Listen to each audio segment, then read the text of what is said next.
Hi, everyone, and welcome to the Divine Diva, where Jessica is my guest for today. So, hi, Jessica, welcome. Hi, thank you for having me. Thank you. And I would love for you to introduce yourself and tell people who you are and what you do. Yes, my name is Jessica Paschke, and I work with tarot and transformation as an intuitive guide and a coach. So I really help people get to know themselves, understand themselves, and connect more fully with their divine self Mhm. and also with spirit. Awesome. And I would love to know, in your view, what qualities does a Divine Diva have? Oh, that's a good question. What qualities? Okay, so for me, because I can only really speak for me, Mm, I think what it means to be divine is to remember that we all have that light, that spark of source within us, mm, right? And and that we lead from that place of light, mm, right? That's how we're showing up in the world. And mhm, that's not to say that we don't cherish and honor our human experience, but I think in a world that can be complicated and challenging, it's that spark that keeps us going, mm. right? And Right. so the qualities of a divine diva would be um, self-awareness around their impact, leadership, Mm, um, co-creating space where joy and love can thrive, and supporting other people, like letting mm, their work ripple out and really help change the world around them.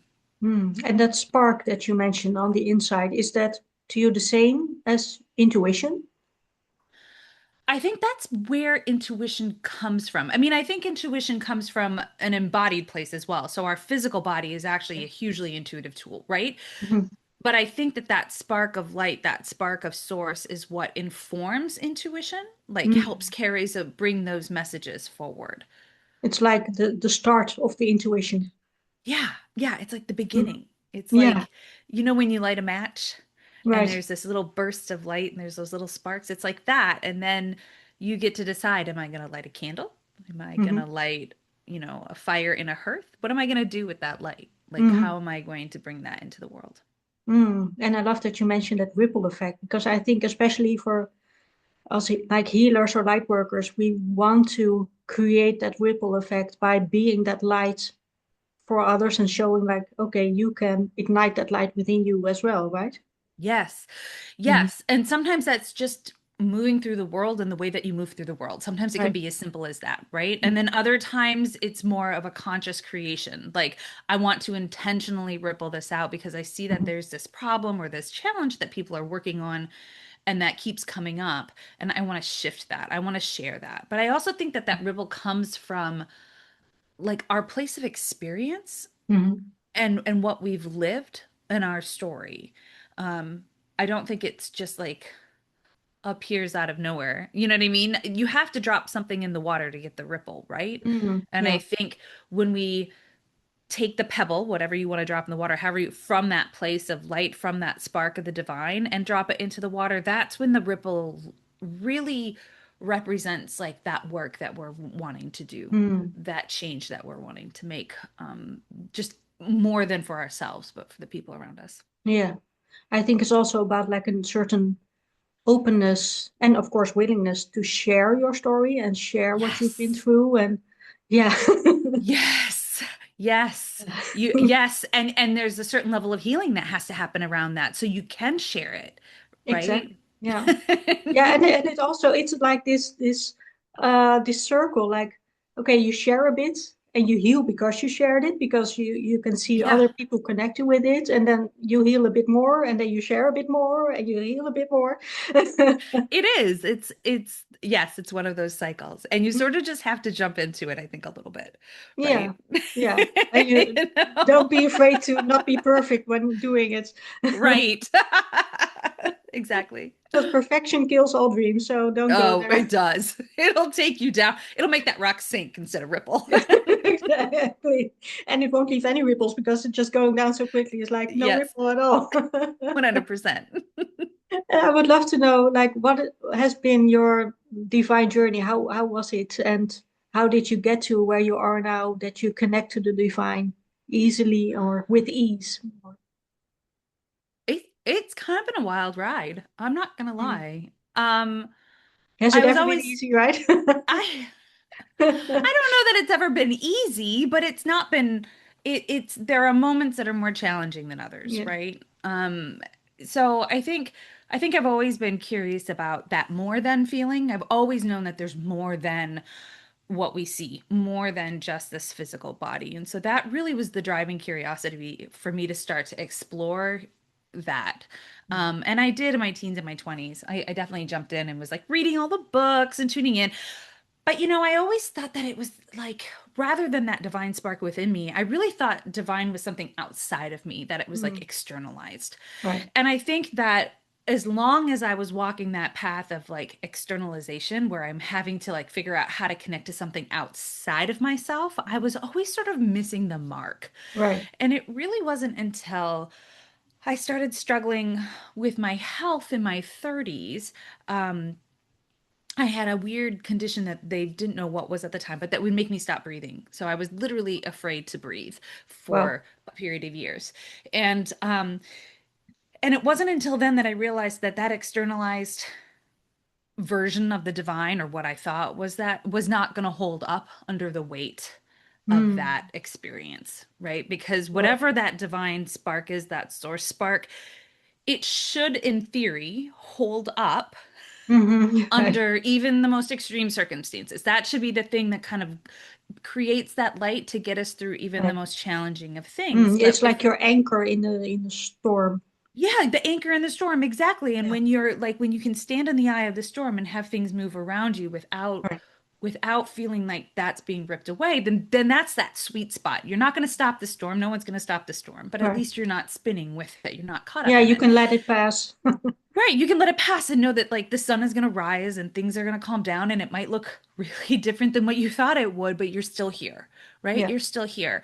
But as long as I was dealing with this sort of externalized experience of the divine, that was never going to happen. Yeah. Like I was constantly being swept away every Mm, time something came up. And I remember getting really, really frustrated. And one of my favorite divination tools is tarot. As you know, we've chatted about tarot before, but yeah.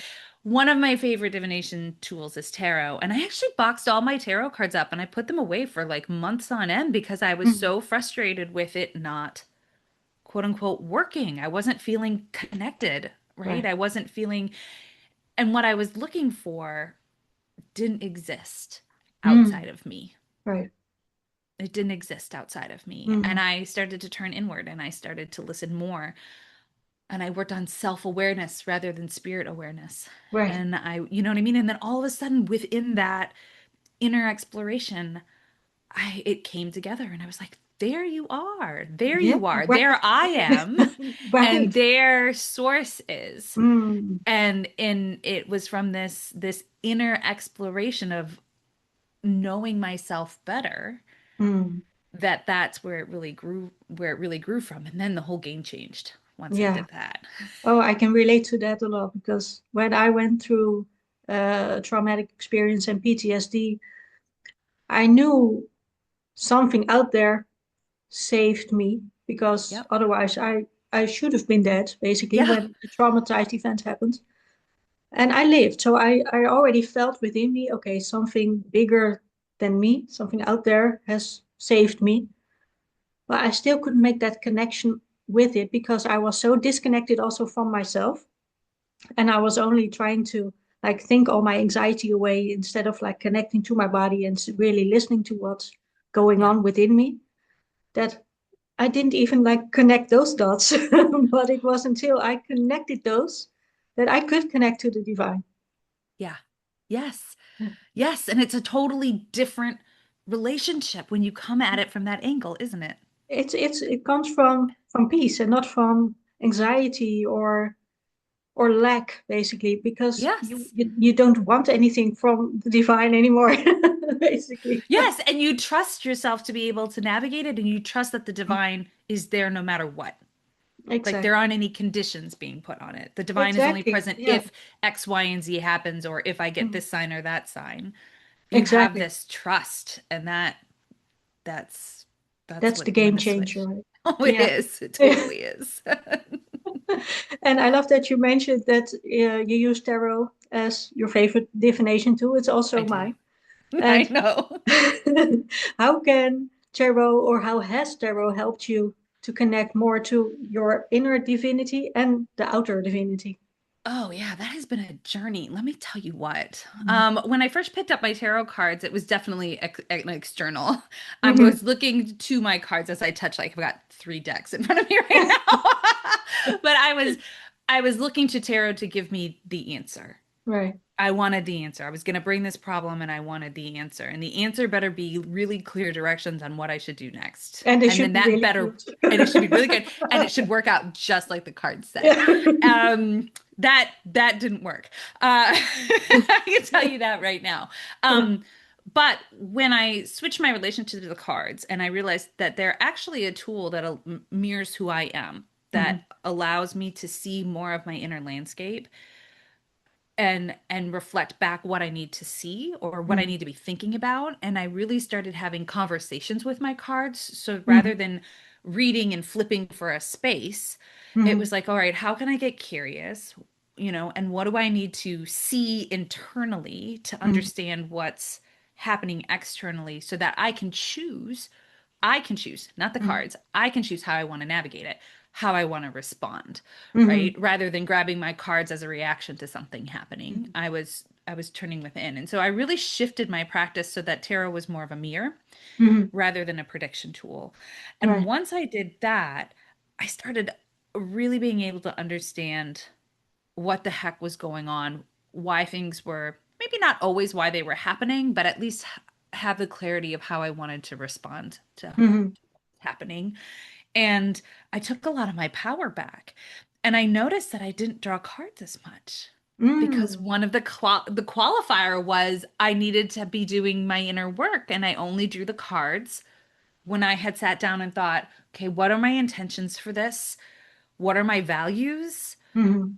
How do I want to kind of approach this? And then used it as a mirror. And Mm. so it really shifted the way that I worked with the cards for myself and eventually for my clients as well, and how I teach tarot now as well. Right. It's quite a different approach. Mm. We were just talking about this. I was running a class called Tarot for Uncertain Times, and we were just chatting about this in class that when we're in uncertain times, when we're in the in between or the messy middle or the neither here nor there, it's that period, right, where the world ends, but the Mhm. fool hasn't started. It's Mhm. that Right. gap, right? Yeah.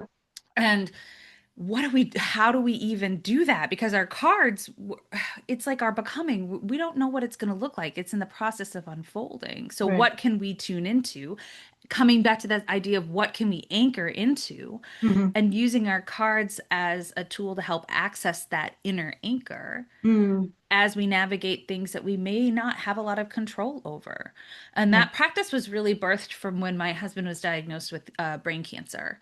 Mhm. Um, it was a rough year. 2022 was rough. My father was diagnosed in May of 2021 with a terminal cancer. He passed in Mhm. May of 2022, and a month later, my husband was diagnosed with brain Oh. cancer. And it was like it's one of those moments where the rug is pulled out for you, and you better Yeah. hope you know that divine seed is inside you to Oh my survive gosh. that one. Ooh. Let me tell you Yeah. what. Yeah. But working with the cards helped to anchor me. And it Mm. was really like, what do I need to remember today? Mm. Or if I was really struggling, what is my resistance to this? Mhm. Questions that they're not going to predict anything, Right. but they're going to help me see myself more clearly so that I can choose to show up in a way that's in alignment with who I know myself to be and with that divine spark inside of me. Mm. Yeah, I recently had this shift in how I read my tarot cards as well, because before it was basically like a ritual. Okay, every new moon, I'm gonna pull some cards and see what comes up. Yeah. And now it's a lot more intuitive when I feel like I want to pull cards. And I just asked the cards and the spirits, okay, what message do you have for me now? What do you want to tell me? Is there anything I need to know? So it's a lot more intuitive instead of like, okay, it's one thing on my to-do list that I can check off during new moon. Isn't it funny though how we fall into those patterns? We have these beautiful rituals that we create for Mm. ourselves to help empower us and remember to do things. And I think Yeah. ritual is hugely important. And Mm. then there comes a time where ritual is like it can create a box, right? Where Yeah, it's like yeah. I just Now had I a have student, to.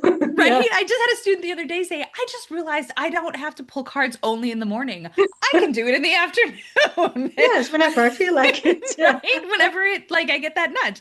And it Yeah. was so funny because it's so true. We get into Yeah. these practices and then we're like, Yeah. wait, they can like kind of tug at me, right? Mm, There's that right. inner knowing that tugs and it's like, maybe I need to grab my cards and just Mm, draw exactly. one and just see what's waiting for me on the other side, right? Yeah, Like, I think that's such an interesting part of the journey, though, because when you first start to, use some divination tools, and those rituals kind of give you this anchor again, like, yeah. okay, it's new moon. I would love to, get out my pendulum or my tarot cards, and then that's the anchor. But then the anchor starts to weigh you down. I'm like, okay, I can do this whenever I want to. It's true. Yeah, Yeah, and only you know when that anchor weighs you down and yeah. when it's actually doing something to like ground you and like Mhm. center you.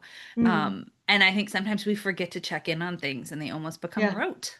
yeah, And then yeah, they lose a bit of that magic, that bit of that divine spark that they used to exactly. do when we need to change Mhm. things up, switch it up.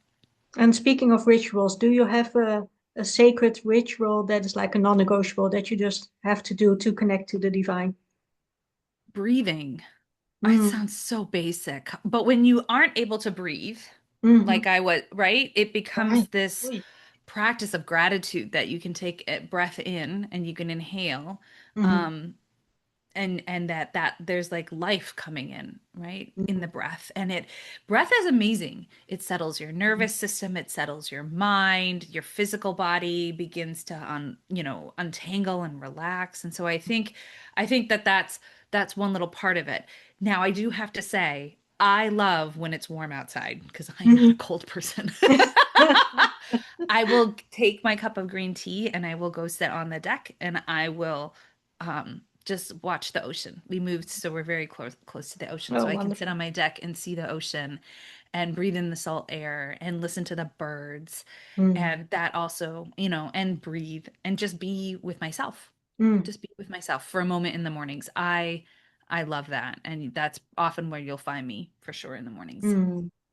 And I know as light workers or healers or even like high sensitive people, you can quite easily can connect to the divine and you can also get divine downloads. But how important is it to be able to protect yourself and to shut that off sometimes so we can rest our nervous system and give our energy the peace that it needs? Yeah, because a lot of time there was a time where I would want to go sit on the deck or sit outside to connect to my spirit guides or to connect to angels or the divine, and that still is totally, that's a great practice. Mhm. And I was bypassing myself.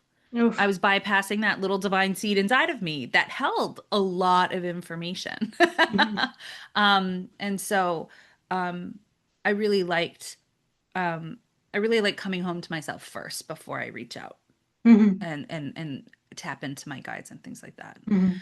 And once it's easy, I say it's easy. It for me, it was easy to reach out to my guides. It's harder for me to remember to honor myself first. Mhm. And so I try to use the ritual to anchor in that, the thing that's more challenging, rather Mhm. than the thing that's the easy reach, Mhm. Right. if that makes sense. Mhm. And how do you protect your energy from energy vampires or just basic negative energy? Because there's a lot of that going on in the world. You know, I used to struggle with that a lot, and I don't struggle with it as much anymore. And Mhm. it's not that I don't filter energy or I don't have like this energy hygiene. I mean, I do to a certain extent, but I realized that the more that I knew myself and knew who I was and anchored into what I valued, the less energy external to me affected me. Mm, Because it was like I knew where I began and where the collective energy sort of mhm. came in, Right. right? Breathing, time in nature, um, really understanding what drives me, what I value, what my intentions are, understanding what my impact is in the world. Mhm. If I do this action, what will happen? Right? That Not ripple just to effect me, again. but like Yeah. that ripple effect, because that can Yeah. work both ways. It can be Mm, positive and it can be not.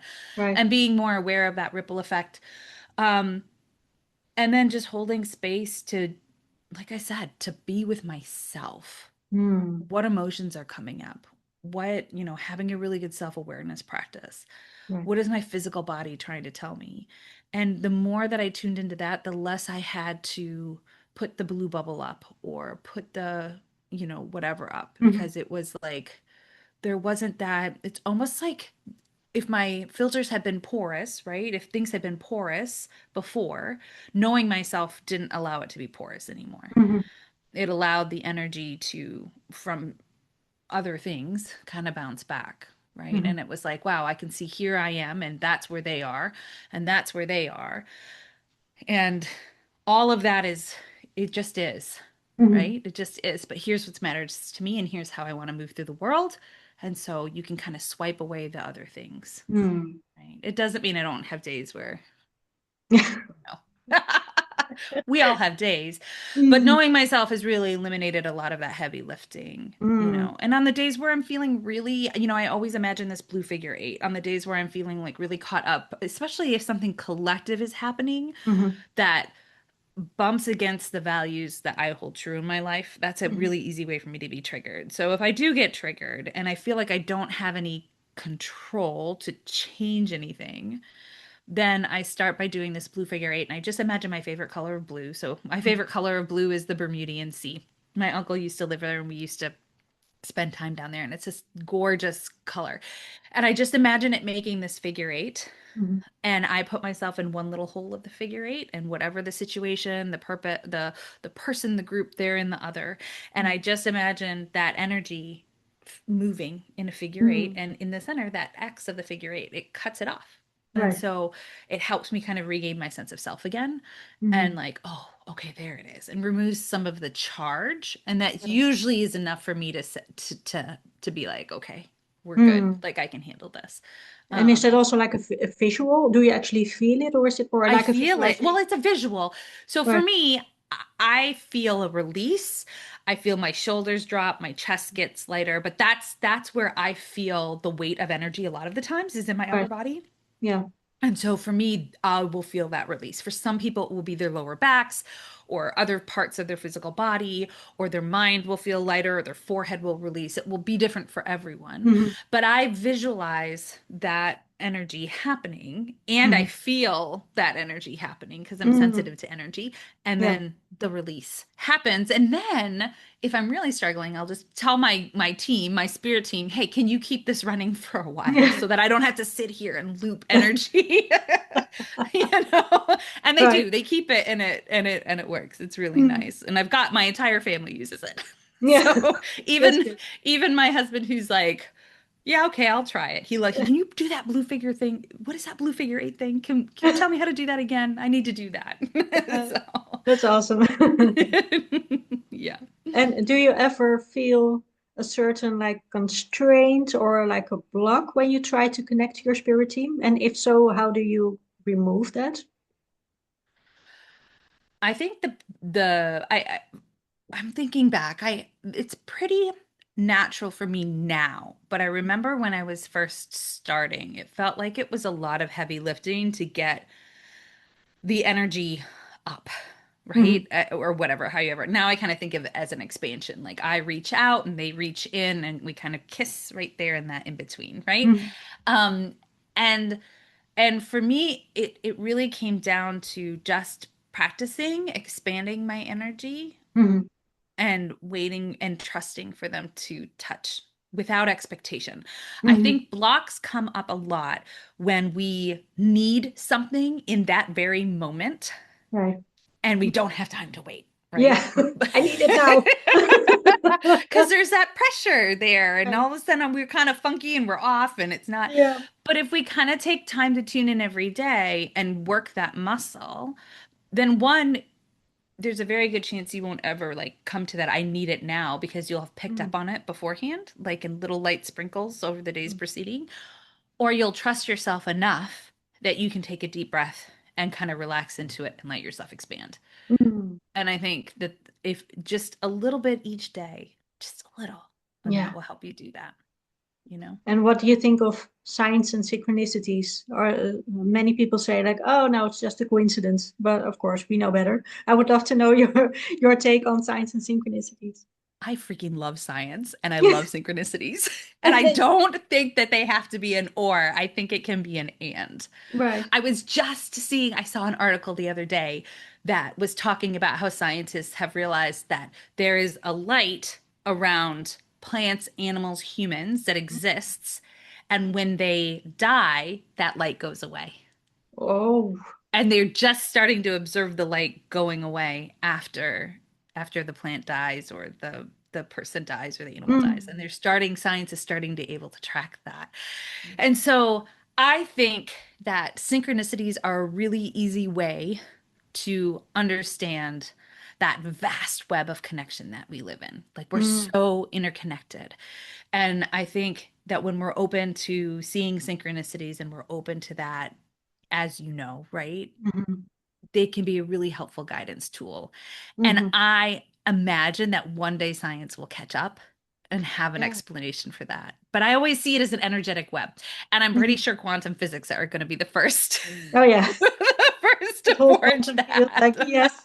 I mean, we're already raising the energy of this quantum field, so come on now. I know. I know. It's just a matter of time. It's just a Yeah, matter of time. But like catch I've up. had I've had too many synchronicities in my life Mm. to say that they aren't Oh real. my I gosh. mean, that have saved my life to say that they aren't Yeah. real. I so I'm Yeah. if science wants to say they're not real, that's fine. I still love you, science. But they're real, and I'll just wait for you to catch up. Yeah, exactly. No, I was just watching a movie and I saw all these synchronicities and I was like, nah, that was like years ago when I was first starting to, dip my toes in that water of like synchronicities. Yes. And so I thought, no, I'm sure it's a coincidence. And I watched this movie and there was this one line that kept repeating in that movie. And that was like, nothing is a coincidence. Nothing is a coincidence. I like, okay, okay, I got the message. So I got a synchronicity about a synchronicity. I love it. I love it. Yeah. I Yeah, mean, how fun is that? I don't believe in coincidences. I Mm, don't think. I maybe you talk to me in a year and maybe I'll find a coincidence, but for the most part, things that people would coin as like, oh, that's just a coincidence. Really, if you pay attention and you work with mm, them, they're really synchronicities. I mhm. can't think of a time in my life where, you know. Yeah, because your spirit team needs a way to communicate with you because you're not always like on and Yes.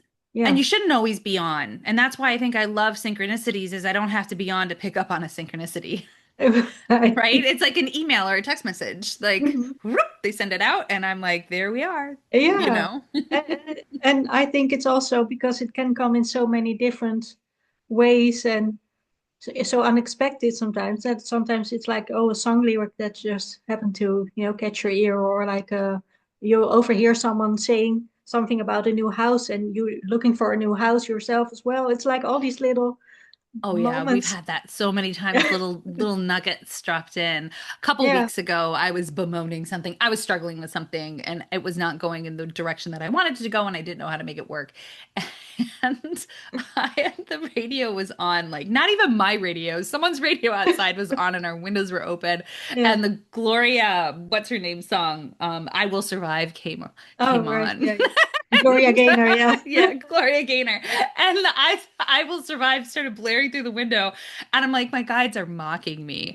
Like they're like, you're gonna survive this too. Like, take a deep breath, you know? 'Cause- Oh my gosh, yeah, I say that to my mom. I talk about my spirit team a lot to my mom because she's also, open to that. She's high Yeah, sensitive like I am. And I say like my spirit team, they have a sense of humor, but they need one when they're my spirit team. I know. I know. 100% might have a sense of humor. But I say, So, oh, they're my biggest cheerleaders, and I'm like, yeah, I still love you. I it's mess up nice. sometimes, but I love you. I love that. Well, my last question is also always the same, and that is, when do you feel most divine? Oh, that's a good one. When do I feel most divine? I think it's when I'm reminded of my divinity. Mm, Like we lived in Alaska for 3 years. mhm, Um, and and I love nature. I love being in nature, but Alaska is one of those places where it's just, I mean, you could be driving to the grocery store and there's like orcas in the bay, right? You know, my puffins God. are like a bird that you see on the regular. Right. Seals and sea lions will stop traffic. Like, I mean, Right. there are bald eagles everywhere. It's spectacular. The mountains that we lived on an island, so we had mountains and we had oceans and we had, I mean, bears the size of cars. I mean, it truly is spectacular. And one of the things I noticed was the more that I was in these awe-inspiring landscapes, right? Mhm, Like it was the first time that like there's a song in the States that talk about Purple Mountain's majesty. It's one of mhm. our country's songs. And the lyric is Purple Mountain's majesty. And I never knew what it meant. And then the sun was setting in certain ways in Alaska that would turn the mountains purple. Oh, wow. And we would go into the mountains and go fishing and standing in these creeks and like wildlife all around you. And it was just like the more I was immersed in the spectacular natural surroundings, the closer I felt to awe and to Mhm. source. Oof, And I yeah. think that when we immerse ourselves, if we can, even in small bits of nature, I think nature, for me anyways, moves me closer to the divine. It reminds me of the awe and the miracle. I mean, think of all the things that have to happen Right. for a butterfly to exist. Like if Right. you know what I mean? Yeah. Like they're just a little tiny miracle with wings. Like all Yeah. the, Beautiful wings as well. beautiful wings. Like, and just watching that or gazing at flowers and just looking at that, anything that you can sort of kind of lose yourself in the natural Mm, world, I think for me, anyways, moves me closer to my divinity and reminds me that everything is more than, mm. right? It's just more Yeah. than. And I think also that sense of awe that moves you closer to Yes. gratitude for what is. Yes. It's just like it takes your breath away. It Mm, takes your breath away. yeah. So, Thank you so much, Jessica. Thank you. well, thank you for having me. It's been a pleasure as always. Thank you.